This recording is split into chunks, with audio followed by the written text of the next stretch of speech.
إن الحمد لله نحمده ونستعينه ونستغفره ونعوذ بالله من شرور أنفسنا ومن سيئات أعمالنا من يهده الله فلا مضل له ومن يضلل فلا هادي له وأشهد أن لا إله إلا الله وحده لا شريك له وأشهد أن محمدا عبده ورسوله أما بعد أعوذ بالله من الشيطان الرجيم وإذ قال ربك للملائكة إني جاعل في الأرض خليفة قالوا أتجعل فيها من يفسد فيها ويسفك الدماء ونحن نسبح بحمدك ونقدس لك قال إني أعلم ما لا تعلمون وعلم آدم الأسماء كلها ثم عرضهم على الملائكة فقال أنبئوني بأسماء هؤلاء إن كنتم صادقين قالوا سبحانك لا علم لنا إلا ما علمتنا إنك أنت العليم الحكيم۔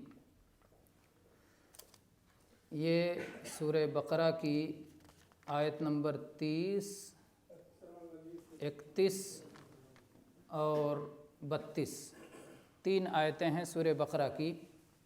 پچھلے ہفتے آیت نمبر 30 سے متعلق بات ہوئی تھی، جس میں اللہ تبارک و تعالیٰ نے آدم علیہ السلام کی پیدائش کا ذکر فرمایا ہے۔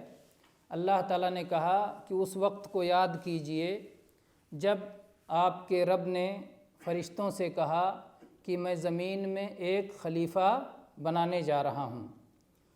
فرشتوں نے کہا کیا اے اللہ زمین میں تو ان لوگوں کو بنانے جا رہا ہے جو زمین میں فساد پھیلائیں گے، اس میں خونریزی کریں گے، حالانکہ ہم تیری تسبیح کرتے رہتے ہیں، تیری تعریف کرتے رہتے ہیں، تیری پاکی بیان کرتے رہتے ہیں۔ تو اللہ تعالیٰ نے جواب دیا کہ اے فرشتو، میں جو جانتا ہوں وہ تم نہیں جانتے۔ یہ تھی آیت نمبر 30۔ اس میں یہ ذکر ہوا تھا کہ اللہ تبارک و تعالیٰ نے فرشتوں سے کہا کہ میں زمین میں ایک خلیفہ بنانے جا رہا ہوں۔ خلیفہ کا مطلب میرے خیال سے واضح ہے، اور آپ لوگوں کو معلوم ہے خلیفہ اپنے ہاں کیا کس کو کہتے ہیں؟ نائب کو یا جانشین کو۔ جانشین اور نائب میں تھوڑا سا فرق ہے۔ جانشین یہ دو لفظوں سے مل کے بنا ہے۔ جا کے معنی جگہ اور نشین معنی بیٹھنے والا۔ جانشین کسی کی جگہ پر بیٹھنے والا۔ ابو بکر صدیق رضی اللہ عنہ کو کیا کہا جاتا ہے؟ پہلے خلیفہ، یعنی پہلے جانشین، پہلی بار کسی اور کی جگہ پہ بیٹھنے والے۔ وہ کون ہے جس کی جگہ پر ابو بکر صدیق رضی اللہ عنہ بیٹھے؟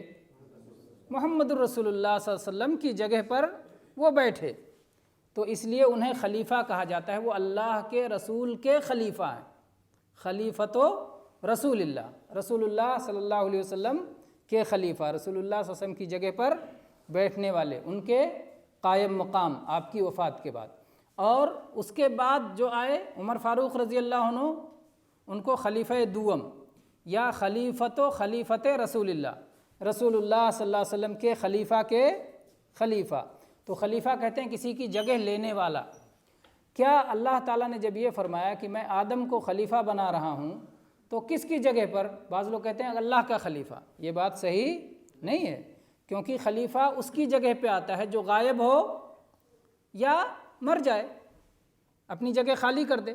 اللہ تبارک و تعالیٰ نہ کبھی غائب ہونے والا ہے نہ کبھی وفات پانے والا ہے، اس لیے اللہ کا کوئی خلیفہ نہیں ہو سکتا، یہ صحیح نہیں ہے۔ اس کے بعد رہا مسئلہ پھر کس کے خلیفہ تھے، تو ایک معنی یہ کہ اس زمین پر پہلے آبادی جنات کی تھی، اللہ نے جنات کو ہٹا کر کے ان کی جگہ پر آدم علیہ السلام کو اس زمین کا وارث بنایا۔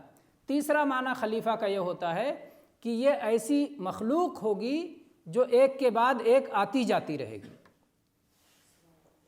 باپ آئے گا، اس کے بعد باپ گزر جائے گا، بیٹا رہے گا، بیٹا کے بعد پھر پوتا رہے گا، پوتا کے بعد پڑ پوتا رہے گا، ایسے ان کی نسلیں چلتی رہیں گی۔ تو اللہ تعالیٰ نے فرمایا میں زمین میں ایک خلیفہ بنانے جا رہا ہوں، یعنی ایک ایسی مخلوق بنانے جا رہا ہوں جو برابر نہیں رہیں گے بلکہ آتے اور جاتے رہیں گے، ان میں موت و حیات کا سلسلہ قائم رہے گا۔ فرشتوں نے کہہ دیا کہ اللہ کیوں ایسے لوگوں کو بنا رہا ہے جو فساد پھیلائیں گے، قتل و خوریزی کریں گے؟ فرشتوں کو کیوں ایسا لگا؟ ایسا اس لیے لگا کہ اس سے پہلے جو جنات تھے انہوں نے یہی حرکت کی تھی، انہیں اختیار ملا تھا، تو فرشتوں نے انہی پر اندازہ کر کے قیاس کر کے کہا یہ بھی ایسا کریں گے۔ اللہ تعالیٰ نے کہا کہ فرشتوں میں جو جانتا ہوں وہ تم نہیں جانتے۔ اس کے بعد کیا ہوا؟ اللہ تعالیٰ نے اگلی آیت میں فرمایا وَعَلَّمَ آدَمَ الْأَسْمَاءَ كُلَّهَا، اللہ تعالیٰ نے آدم علیہ السلام کو تمام نام سکھا دیے۔ کس نے سکھایا؟ اللہ نے۔ کس کو سکھایا؟ آدم علیہ السلام کو۔ کیا چیز سکھائی؟ سارے نام سکھا دیے۔ ثم عرضهم علی الملائکہ، پھر ان ناموں کو فرشتوں کے سامنے پیش کیا۔ فقال انبئونی باسماء ہؤلاء، پھر اللہ تعالیٰ نے کہا ان چیزوں کے نام بتاؤ، ان کنتم صادقین، اگر تم اپنی بات میں سچے ہو۔ ان کی بات کیا تھی؟ وہ یہ سمجھتے تھے کہ ہم بہت علم والے ہیں اور ہم بڑے تسبیح والے ہیں اور ہم حمد کرنے والے ہیں، ہم سے آگے کوئی نہیں بڑھ سکتا ہے۔ تو اللہ تعالیٰ نے کہا کہ دیکھو میں تمہاری فضیلت دکھا رہا ہوں، یہ جو مخلوق میں نے پیدا کیا تم سے زیادہ علم والا ہے۔ اللہ نے ان کی علم اور برتری کیسے ثابت کی؟ سارے نام سکھا دیے۔ دو چیز ہوتی، ایک نام والا، دونوں میں فرق ہے کہ نہیں؟ عربی میں کہتے ہیں اسم مسمى، جب میں کہوں مائکروفون تو یہ نام ہو گیا، یہ کس چیز کا نام ہے؟ اس کا نام ہے نا؟ تو یہ ہو گیا مسمى، اور جو کہا گیا وہ نام۔ تو اللہ نے صرف نام نہیں سکھائے بلکہ نام بھی سکھایا، اور جس چیز کا نام ہے دونوں سکھائیں گے تب نہ پورا علم مکمل ہوگا، تب پورا ہوگا۔ تو اللہ تعالیٰ نے دونوں چیزیں سکھایا، اسم اور مسمى، نام اور نام والی چیز، دونوں چیزیں اللہ تعالیٰ نے آدم علیہ السلام کو سکھا دی۔ اور اللہ انسانوں میں کسی کو کچھ سکھانا ہو تو بہت وقت چاہیے نا، اللہ تعالیٰ کو تو کوئی وقت نہیں چاہیے۔ اللہ تعالیٰ کا معاملہ کیا ہے؟ انما امرہ اذا اراد شیئا ان یقول لہ کن فیکون، اللہ تعالیٰ کہتا ہو جا اور یہ چیز ہو جاتی۔ آدم علیہ السلام کو اللہ تعالیٰ نے سارے نام سکھا دیے، چھوٹے بڑے ساری چیزیں سکھا دی۔ یہ زمین ہے، یہ آسمان ہے، یہ پودے ہیں، یہ درخت ہے، یہ نباتات ہیں، یہ پھل ہے، یہ پھول ہے، یہ چڑیا ہے، یہ سانپ ہے، یہ 4 پیر والے ہیں، یہ 2 پیر والے ہیں، یہ چھوٹا ہے، یہ بڑا ہے، جو بھی آپ سوچ لیں، جو بھی نام اس دنیا میں پائے جاتے ہیں، جو بھی چیزیں پائی جاتی ہیں، سب کچھ اللہ تعالیٰ نے سکھا دیا۔ اس زمین پہ انسان آیا تو انسان کے دل میں اللہ تعالیٰ نے یہ چیزوں کا علم رکھا تھا، اس کی فطرت میں اللہ نے یہ ساری چیزیں رکھی تھیں، اسی سے آپس میں ایک دوسرے سے جب باتیں کرتے تھے تو سمجھتے تھے، یہ میز ہے تو یہ کرسی ہے تو یہ فلاں ہے اور یہ فلاں ہے۔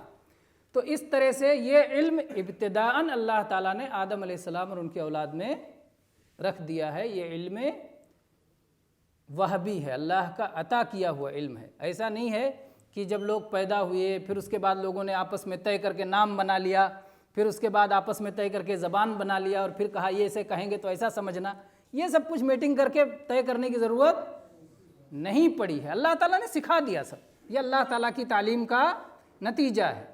تو بہرحال اللہ تعالیٰ نے آدم علیہ السلام کو سارے نام سکھا دیے، اور اس کے بعد میں پھر فرشتوں سے کہا، کچھ چیزیں رکھا سامنے، فرشتوں بتاؤ یہ کیا ہے، یہ کیا ہے، یہ کیا ہے۔ وہ فرشتے نہیں جانتے تھے ان چیزوں کو نہیں جانتے تھے۔ انہوں نے کہا، کیا جواب دیا فرشتوں نے کہا قالوا سبحانک، فرشتوں نے کہا یا اللہ تو پاک ہے، یعنی تو اس بات سے پاک ہے کہ کوئی تجھ پر اعتراض کر سکے، یا اللہ تو اس بات سے پاک ہے کہ کوئی تیری خلاف ورزی کر سکے، یا اللہ تو اس بات سے پاک ہے کہ تو کوئی کام حکمت کے بغیر کرے، تو اس بات سے پاک ہے کہ کوئی کام علم کے بغیر کرے۔ سبحانک، اے اللہ ہم تو تیری پاکی بیان کرتے ہیں۔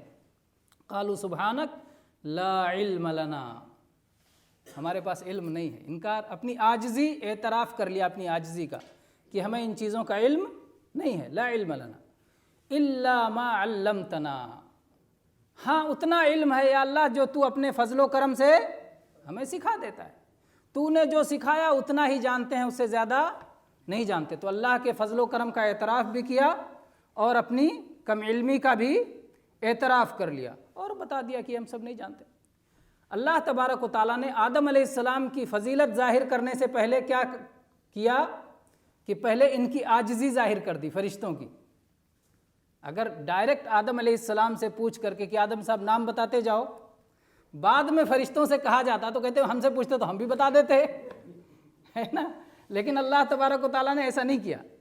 یہی ہوتا ہے کہ جب دو میں مقابلہ ہو تو جس کی پوزیشن ہائی ہے اس کا امتحان بعد میں، جس کی پوزیشن کمزور ہے اس کا امتحان پہلے، تاکہ کلیئر ہو جائے کہ واقعی میں اس کی پوزیشن، جیسے عمر رضی اللہ عنہ کی مجلس تھی، عمر رضی اللہ عنہ کی مجلس میں عبداللہ ابن عباس رضی اللہ عنہ سب سے قریب بیٹھتے تھے، جبکہ سب سے کم عمر تھے، ان سے زیادہ عمر کے صحابہ دور بیٹھتے تھے۔ تو بہت سارے صحابہ کو اعتراض ہوا کہ یہ کم عمر بچہ خلیفۃ المسلمین امیر المومنین کے بغل میں جا کے بیٹھتا ہے، اس کو یہ مقام ملا ہوا ہے، اور دوسرے جو کہ اس سے زیادہ عمر والے ہیں، جس سے زیادہ مرتبہ والے ہیں، ان کا مقام دور ہے۔ تو عمر رضی اللہ عنہ نے چاہا ایک دن کہ ان کی فضیلت ظاہر ہو جائے علم کے ذریعے سے۔ عمر رضی اللہ عنہ نے کہا اچھا، صحابہ کرام سارے لوگ نبی صلی اللہ علیہ وسلم کے ساتھ رہ چکے ہیں، قرآن پاک کی ایک سورت ہے اذا جاء نصر اللہ والفتح، سورۃ النصر، اس کی کیا تفسیر ہے؟ تو سب نے اپنی اپنی تفسیر بتائی۔ کس نے کہا کہ اللہ تعالیٰ نے اس میں فتح مکہ کی خوشخبری سنائی ہے، اور جب وہ ہو جائے تو استغفار کا حکم دیا ہے، سب بتا چکے۔ تو اس کے بعد عمر رضی اللہ عنہ نے کہا اچھا عبداللہ ابن عباس آپ بتاؤ کہ اس کی تفسیر کیا ہے؟ تو عبداللہ ابن عباس رضی اللہ عنہ نے کہا کہ اس صورت کے ذریعے سے اللہ تعالیٰ نے اپنے نبی صلی اللہ علیہ وسلم کو ان کے موت کی خبر دی ہے کہ آپ کی جلد ہی وفات ہونے والی ہے۔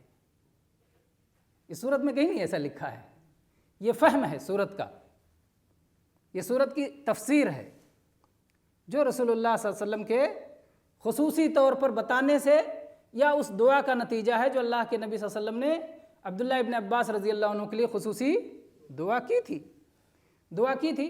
تو جب انہوں نے یہ کہا تو عمر رضی اللہ عنہ نے کہا کہ میں بھی یہی تفسیر جانتا ہوں جو عبداللہ ابن عباس نے کی، تو ان کی فضیلت ظاہر ہوگی سارے لوگوں پر۔ تو اس لیے امتحان کے موقع پر کسی کی فضیلت ظاہر کرنا ہو تو یہ بہترین طریقہ ہے کہ جس کو جو کمزور ہے اس کا پہلے امتحان لیا جائے، اور جو فاضل ہے، جو بڑھ کر ہے، اس کا بعد میں امتحان لیا جائے، عاجز کی عاجزی اور فاضل کی فضیلت ظاہر ہو جائے۔ اس کے اور بھی بہت ساری مثالیں ہو سکتی ہیں۔ اس کی مثال یوسف علیہ السلام کے قصے میں بھی ہے، سورہ یوسف میں بادشاہ نے خواب دیکھا کہ 7 موٹی گائیں ہیں اور 7 دبلی گائیں انہیں کھا لے رہی ہیں، اور 7 سوکھی بالیاں ہیں اور 7 ہری بالیاں ہیں۔ 7 سوکھی بالیوں نے 7 ہری بالیوں کو کھا لیا ہے۔ بادشاہ نے اپنے تمام مصاحبین سے اور جو علماء اس کے آس پاس تھے، بادشاہ نے پوچھا کہ اچھا یہ بتاؤ اس کی کیا تعبیر ہے؟ تو انہوں نے کہا ارے خواب میں کچھ بھی الٹا پلٹا آدمی دیکھتا ہے، اس کی کیا تعبیر ہے؟ تو سب عاجز رہ گئے تعبیر بتانے سے۔ اللہ تبارک و تعالیٰ اس موقع پر یوسف علیہ السلام کی فضیلت ظاہر کرنا چاہتا تھا کہ ان کو اللہ تعالیٰ نے خواب کی تعبیر کا واقعی علم عطا فرمایا ہے۔ تو وہ شخص جو یوسف علیہ السلام کے ساتھ تھا جیل میں، اور جو چھوٹ کے آیا تھا، یوسف علیہ السلام نے اس کی تعبیر بتائی تھی، بہت لمبا واقعہ ہے۔ بہرحال اس نے کہا بادشاہ مجھے اجازت دیجئے، ایک شخص ہے جو اس کی تعبیر بتا سکتا ہے، مجھے آپ موقع دیجئے، میں جا کے اس کو بلا کے لاتا ہوں۔ پھر اس کے بعد گیا، پھر یوسف علیہ السلام آئے اور یوسف علیہ السلام نے اس کی تعبیر بتائی، اور وہ تعبیر بالکل سچی اور برحق نکلی۔ اس طرح سے یوسف علیہ السلام کا مقام، ان کا علم، ان کی فضیلت ظاہر ہوئی، اور اس کے بعد میں یوسف علیہ السلام کو وزیر خزانہ یا وزیر مالیات بنا دیا گیا، اور اس کے بعد انہوں نے سارا انتظام سنبھالا۔ تو بہرحال کہنا یہ ہے کہ اللہ تعالیٰ نے اس طرح سے یوسف علیہ السلام کی وہاں فضیلت ظاہر کی، جیسے یہاں آدم علیہ السلام کی فضیلت فرشتوں پہ ظاہر کی۔ تو اللہ تعالیٰ نے فرمایا کہ اللہ تعالیٰ نے آدم علیہ السلام کو سارے نام سکھا دیے، پھر فرشتوں پر ان چیزوں کو پیش کیا جن کا یہ نام تھا، اور فرشتوں سے کہا کہ فرشتوں ان کے نام بتاؤ اگر تم اپنی بات میں سچے ہو۔ فرشتوں نے کہا اے اللہ ہم تیری تسبیح بیان کرتے ہیں، ہمارے پاس تو اس کے متعلق علم نہیں ہے، ہمارے پاس صرف اتنا ہی علم ہے جو تو اپنے فضل و کرم سے ہمیں سکھا دے۔ انک انت العلیم الحکیم، اے اللہ تو ہی مکمل علم والا ہے اور مکمل حکمت والا. یہاں دو نام اللہ تعالیٰ کے اس آیت میں آئے. ایک تو العلیم، بھرپور علم والا، جس کے علم سے کوئی چیز چھپی ہوئی نہ ہو، جو ماضی کا بھی علم رکھے، حال کا بھی علم رکھے، مستقبل کا علم رکھے، جو چیز ہو چکی، جو ہونے والی ہے، جو ہوگی، جو نہیں ہوئی، اگر ہونا تھا تو کیسے ہوتی، وہ ساری چیزوں کا علم، جس کا علم محیط ہے، شامل ہے، جس میں کہیں کسی طرح کی کمی نہیں ہے. علم میں کیا کمی ہوتی ہے؟ علم حاصل کیا لیکن بھول گیا، بھولنا کمی ہے. اللہ کے ہاں بھولنا نہیں ہے. علم حاصل کیا لیکن غلط جگہ سے حاصل کر لیا، غلط بات سیکھ لیا، اللہ تعالیٰ کے یہاں چیز نہیں ہے. اللہ کا علم برحق ہے، اس میں کوئی کمی نہیں ہے، اس میں بھول واقع ہونے والی نہیں ہے، اس میں غلطی ہونے والی نہیں ہے. تو یہ علم محیط شامل ہے. علیم انک انت العلیم، اے اللہ تو ہی تو حقیقی اور سب سے زیادہ اور مکمل علم رکھنے والا ہے. تو یہ کیسے ہو سکتا ہے کہ تو جو کام کر رہا ہو وہ علم سے خالی ہو، اور تو جس مخلوق کو جس قدر علم دینا چاہے، یہ تیرا فضل و کرم ہے جو جس کو جتنا علم دے. اور اسے بھی اللہ نے اپنی مخلوق میں اور ایک مخلوق کے اندر بھی مختلف افراد میں علم کا یہ فرق رکھا ہے. فرشتے ایسا نہیں کہ بالکل بے علم ہے، کچھ نہیں جانتے، جانتے ہیں اور اپنی ذمہ داری نبھاتے ہیں. فرشتوں میں میکائیل علیہ السلام کو کس چیز کی ذمہ داری دی گئی ہے؟ بارش برسانے کی. تو بارش کے بارے میں وہ جانتے ہیں چیزوں کو، کیسے بارش کو کہاں سے اٹھانا ہے، کہاں سے پہنچانا ہے، کہاں تک لے جا کے برسانا ہے. اسرافیل علیہ السلام کو سور پھونکنے کی ذمہ داری اس کے تعلق سے جانتے ہیں. جس کو جو ذمہ داری دی گئی اس کے تعلق سے وہ جانتے ہیں، لیکن ساری چیزوں کا انہیں علم ہو ایسا نہیں ہے. تو فرشتے جو ہے علم رکھتے ہیں لیکن تمام علم نہیں رکھتے. ان چیزوں کے علم میں آدم علیہ السلام کو اللہ تعالیٰ نے فضیلت عطا فرمائی اور ان کے سامنے یہ ظاہر کیا. دوسرا نام اللہ کا یہاں آیا الحکیم. حکیم کا دو معنی بنتا ہے. حکیم کا ایک معنی ہوتا ہے حکمت والا، اور حکیم کا ایک معنی ہوتا ہے حکم والا. دونوں عربی لفظ ہے. حکم کے معنی فیصلہ، اور حکمت علم کا ہی ایک اعلیٰ قسم کا علم ہے. حکمت کہتے ہیں کسی چیز کو اس کی مناسب جگہ پر رکھنا. کسی چیز کو اس کی مناسب جگہ رکھنے کا نام یہ حکمت ہے. سوجھ بوجھ، سمجھ، دانش مندی، مختلف الفاظ سے اس کی تعبیر کی جاتی ہے. تو اللہ تعالیٰ حکمت والا بھی ہے اور اللہ تعالیٰ حکم والا بھی ہے. حکم والا یعنی فیصلے کرنے والا. اللہ جو فیصلہ کر دے اس کے فیصلے پر کوئی آدمی آ کر کے کہے گا نہیں ایسا نہیں ہوگا، ایسا ہوگا، نہیں ہو سکتا. لا معقب لحکمہ، اللہ جو فیصلہ کر دے وہ نافذ ہو کے رہے گا. البتہ اس مسئلے میں دو باتیں یاد رکھیں کہ حکم کی دو صورت ہے. ایک کو کہتے ہیں حکم شرعی اور ایک کو کہتے ہیں حکم کونی. حکم کونی، اللہ تبارک و تعالیٰ نے ایک شریعت کا فیصلہ کیا اور بھیجا ہے دنیا میں نبیوں کے ذریعے سے. اللہ تعالیٰ نے فرمایا وَقَضَىٰ رَبُّكَ أَلَّا تَعْبُدُوا إِلَّا إِيَّاهُ، آپ کے رب نے فیصلہ کیا ہے کہ تم کسی کی عبادت مت کرو مگر صرف اسی ایک کی. تو یہ کون سا فیصلہ ہے؟ شرعی یا کونی؟ یہ شرعی فیصلہ ہے. اللہ تعالیٰ شرعی اعتبار سے چاہتا ہے، دین کے اعتبار سے چاہتا ہے کہ اس کے سارے بندے صرف اسی کی عبادت کریں. یہ شرعی فیصلہ ہے. شرعی فیصلہ میں چونکہ اللہ نے اپنے بندوں کو اختیار دیا ہے اس لیے چاہے اس پر عمل کریں یا نہ کریں.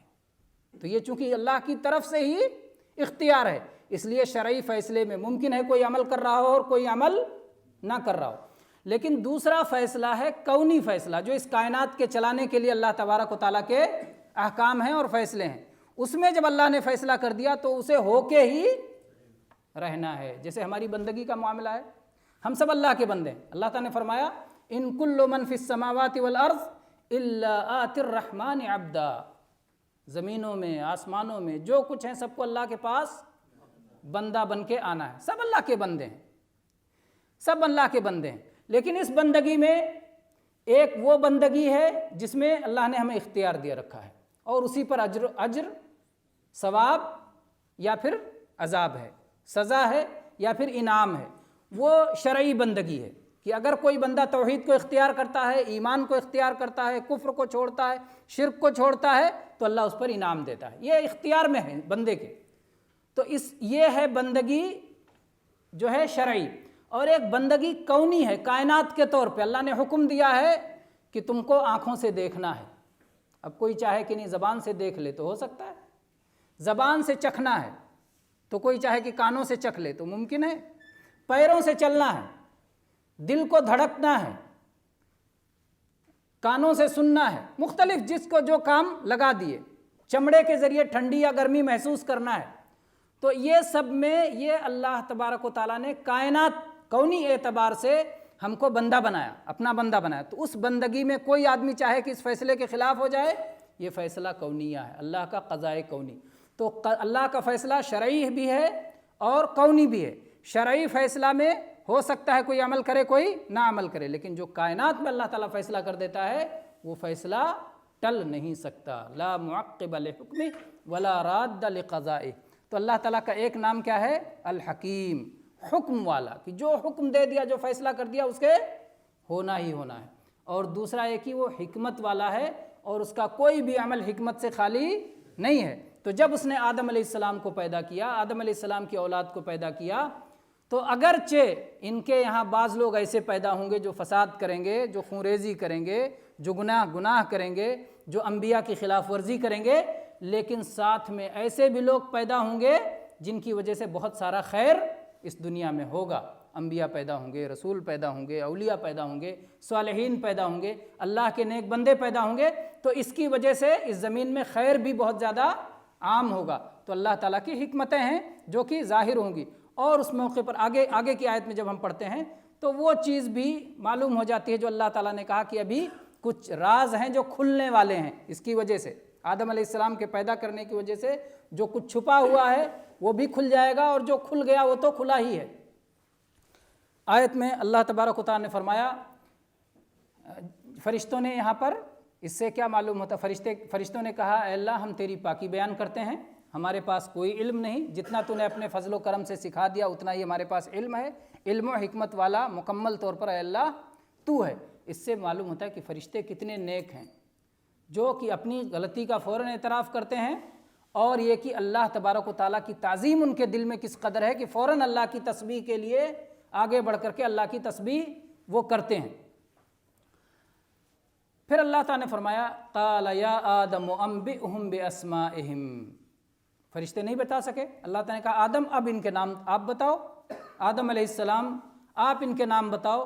فلما انبأہم باسمائہم، جب آدم علیہ السلام نے ان کے نام بتلا دیے، اللہ نے یہ مختصر کر کے تیزی سے کہا، اللہ تعالیٰ نے کہا آدم نام بتلاؤ، پھر اللہ تعالیٰ نے کہا آدم علیہ السلام نام بتلا دیے۔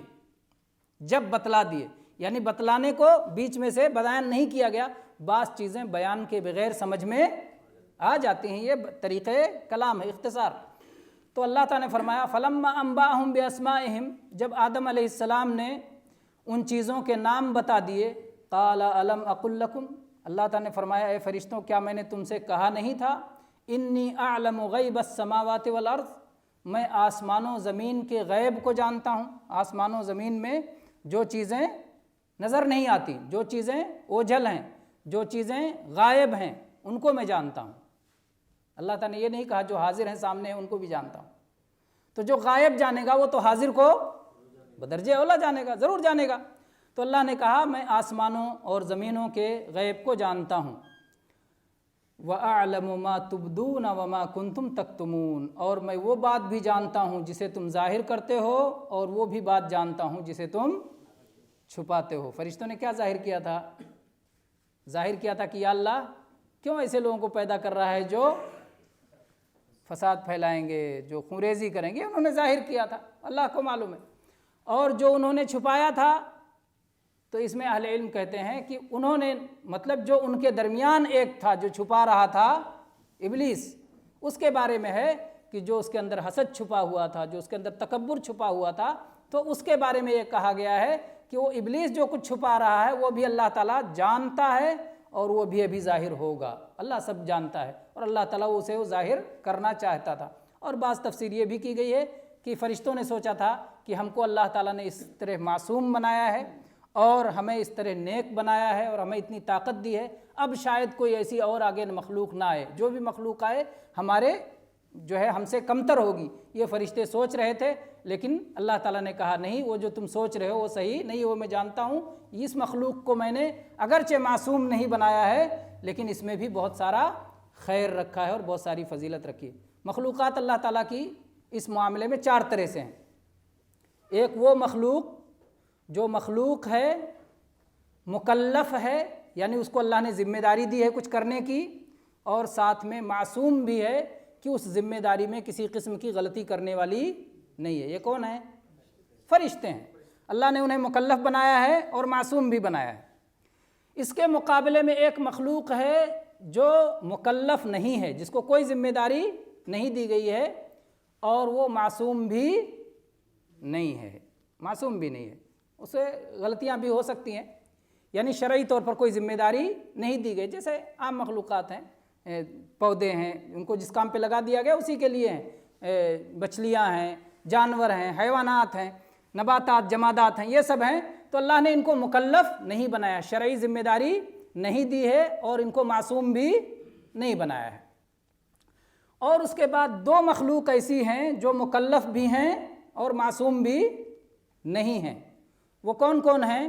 جنات اور انسان۔ اللہ نے ان کو ذمہ داری دی ہے، ان کو شریعت پہ عمل کرنا ہے، اور یہ غلطی بھی کر سکتے ہیں اور توبہ کر کے اپنی غلطی سے رجوع بھی کر سکتے ہیں۔ السلام کا نام آدم کیوں پڑا؟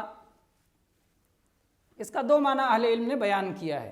ایک تو یہ کہ آدم کا معنی ہوتا ہے گیہوں کا رنگ، جو ہوتا ہے وہ آدم کے معنی میں آتا ہے، تو آدم علیہ السلام کا رنگ چونکہ گندمی تھا، اس لیے یہ نام ان کے لیے اختیار کیا گیا، ایک معنی ہے۔ دوسرا معنی یہ ہے کہ آدم جو ہے یہ ادیم سے ہے، ادیم کہتے ہیں چمڑا، جلد۔ اللہ تعالیٰ نے آدم علیہ السلام کو جب بنایا تو پوری زمین کی جلد سے پوری مٹی لی اکٹھا، پوری زمین کی جلد سے مٹی لی، اور اس کے بعد آدم علیہ السلام کا مجسمہ بنایا، اور اس کے بعد اس میں اللہ تعالیٰ نے روح پھونکی، تو چونکہ عدیم الارض پورے زمین کا چمڑا نکال کر کے آدم علیہ السلام کی مٹی بنائی گئی تھی، اس لیے ان کا نام آدم رکھا گیا۔ آدم علیہ السلام کی 4 بڑی خصوصیات ہیں، جانتے ہیں کون سی 4 بڑی خصوصیات ہیں؟ آدم علیہ السلام کو اللہ نے اپنے ہاتھوں سے بنایا۔ دوسری خصوصیات، آدم علیہ السلام میں اللہ تعالیٰ نے اپنی خاص روح پھونکی۔ تیسری خصوصیت، اللہ تبارک و تعالیٰ نے ان کو ساری چیزوں کا علم سکھا دیا، سارے ناموں کا علم سکھا دیا۔ اور چوتھی خصوصیت، ان کو اللہ تبارک و تعالیٰ نے اپنے فرشتوں سے سجدہ کروایا۔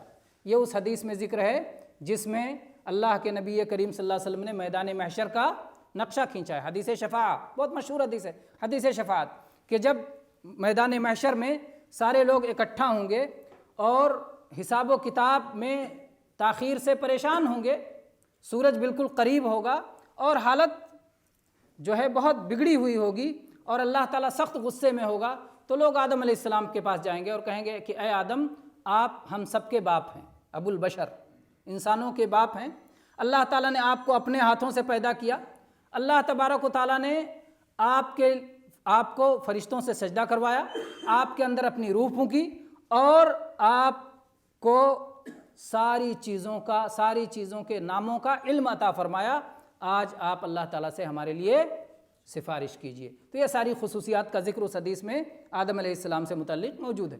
تو آدم علیہ السلام کو اس طرح سے اللہ تعالیٰ نے پیدا فرمایا، جو کہ ہمارے کون ہیں آدم علیہ السلام؟ ابو البشر، ہم سب انسان، اگر بشر ہیں، انسان ہیں، تو وہ ہمارے باپ ہیں، ان سے ہماری نسل چلی ہے۔ اور باپ کو اللہ تعالیٰ نے جب اتنا بڑا درجہ دیا تو بچے کو اپنے باپ کا درجہ یاد کر رکھنا چاہیے، ہے نا؟ اور باپ کے برابر کون ہوتا ہے؟ چچا باپ کے برابر ہوتا ہے۔ نبی کریم صلی اللہ علیہ وسلم نے فرمایا العم سن و ابی، چچا یہ باپ کے برابر ہوتا ہے، اور چچا کا درجہ اس لیے بہت اہم ہے، اور اسی لیے نبی کریم صلی اللہ علیہ وسلم اپنے چچا عباس رضی اللہ عنہ کی بہت زیادہ عزت کیا کرتے تھے، کیونکہ وہ آپ نے کہا کہ ہمارے چچا اور باپ کے برابر ہیں۔